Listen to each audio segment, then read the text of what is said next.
Hello everyone, this is Mr. Dennis, and this is a brief, and I do mean brief tutorial of how to proctor the Accuplacer test. All right, so let's begin. The first thing we need you to do is you're going to open the internet and you'll go to www.accuplacer.org. Once again, www.accuplacer.org, and that will take you to the main site.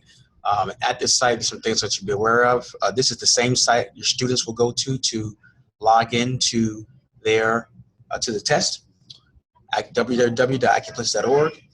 When they log in, they're going to see where it says voucher start test with voucher. This is where they're going to log in at. Okay, but for you as a proctor, you're going to go here, and the first thing you're going to put your username and password information that was provided by you by College Board, and then you will go to submit or log in rather. I'm sorry, log in. My apologies, my computer's a little slow. So it may be paused from time to time. Okay, once you are logged into the platform, usually these little notices pop up, just close them out, not necessarily important. You will go to the left-hand side. You may not see as much as I see because I have full access, but as proctor, there's some things you will be able to do. So the first thing that you as a proctor will have to if I don't have the vouchers for you, which I guess I can get them out to you, but if I can't get to you, you can also create or reprint rather vouchers. I've already created vouchers for all 11th and 12th grade students who are eligible to take the Accuplacer. Once again, that's 11th and 12th grade students only who have a 2.5 or higher are only eligible to take this test. Okay, if they have anything different, those scores will be rejected and will not necessarily count. Okay. All right. So as a proctor, you go to the left-hand side here, and what you want to do, go to where it says vouchers. Okay. And the voucher menu, I've done the pre-registration already. I've already generated the vouchers. All you're going to do is reprint vouchers. You just want to reprint them, and these are the vouchers you want to give to your students who are taking the test. Okay. So you click on reprint voucher.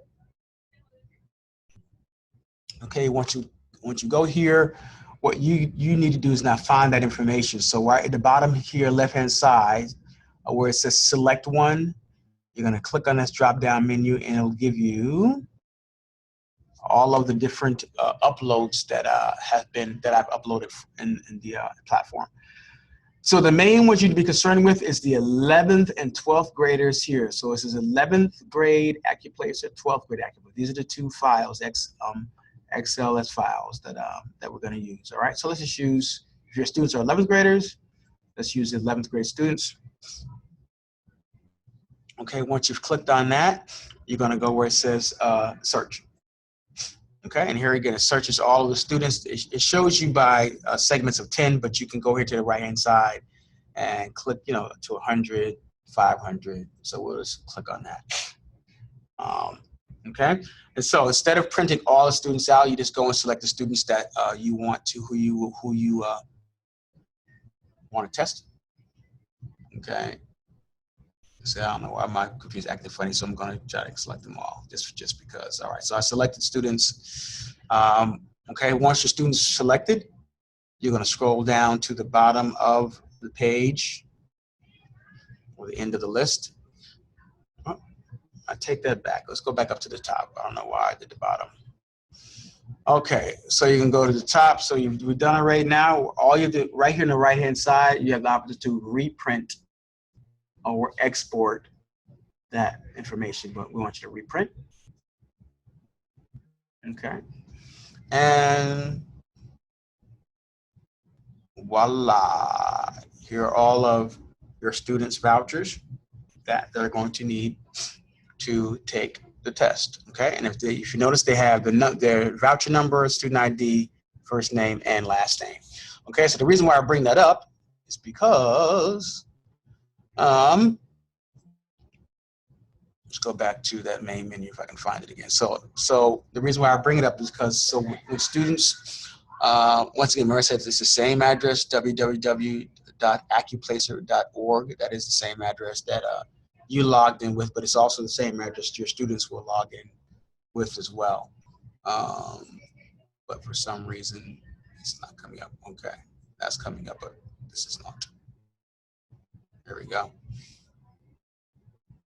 Very slow internet today. All right, let's go back to, all right, so you have your vouchers, you print the vouchers out, you hand your vouchers to your students, and you have your students are going to log in or click on where it says voucher. Okay. Now, and this pops up. Now, if students click on that voucher and it doesn't pop up, it just means that the pop-up blocker is on. And so literally all you have to do, all right, let me do that, jeez. All you have to do is right here on the right-hand side of the Chrome, I suggest using Chrome, it'll be a little red X, you right-click it, and you allow the pop-up blocker, and then you click voucher again, okay? So students put in their last name, and then students will put in their date of birth. Once they do that, you will submit it, and then what happens, I can't do that now because I have a voucher number to give you, but once the student submits it, it's next going to say waiting on the proctor, and you as the proctor will have to type in your username and your password to start the test. Okay, so the first thing, once you've logged in, that gives them access. It's just another added security. So if a student knows a voucher, that's fine, but they still can't access the Accuplacer because only the proctor has the power to really start the test for them. So once again, they put their voucher information in.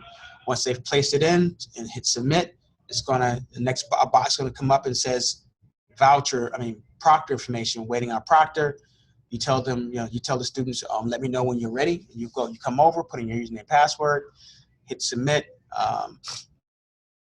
The next one after students submit that, it's going to be some kind of license agreement, and they say yes to at the bottom that they agree to adhere to the test.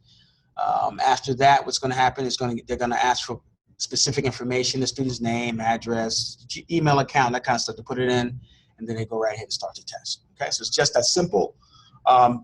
Last thing, once a student has completed the test, at the end of the test, it is going to give them their grade. Okay, so if you have access where a student can print out that information, that's great. I tell students, because some of the computer labs does not have a connected printer, so I say they can take their cell phone out at that time and take a picture of it. But also that same score will be also sent to the school. School will have those same scores as well, and so they can do it that way as well. Okay, so this has been the brief tutorial of how to administer or proctor the Accuplacer test. Thank you.